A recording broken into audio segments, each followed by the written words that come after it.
But our winner, Coultergeist, with another fevered column appearing at several actual blogs, but getting most of its distribution by being cut and pasted into the comments sections of real websites. The peculiarly venomous hatred of Palin is driven by women on the left and their whipped consorts. All that needs to happen is for a feminist to overhear two Nation readers saying, I hate to admit it, but Palin is kind of hot. And what? You call that hot? I'll have you know we've got a Megger's super hottie in Debbie Wasserman Schultz. And need I remind you again of the raw sex appeal of Rachel Maddow? On one level, it is satisfying to see Ann Coulter admit that the Republican view of women in politics, good or bad, is based entirely on how they look.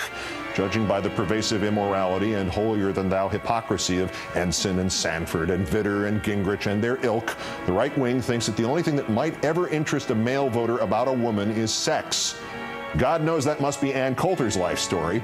It also certainly would explain why the GOP nominated Sarah Palin for the vice presidency when she had not a single qualification for the job besides the ability to wink.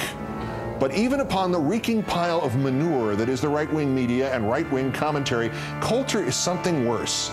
Putrid, evil, and worst of all, considering her self-view as a kind of reincarnated Dorothy Parker, repeatedly, incessantly, and irretrievably not funny.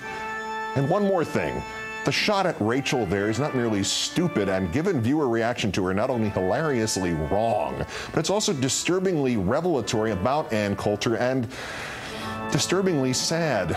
Ann, you started this beauty pageant thing. These are your rules. This is what you think is fair, and so you have asked for this. If I were you, I would not start commenting about the value of attractiveness in women in politics.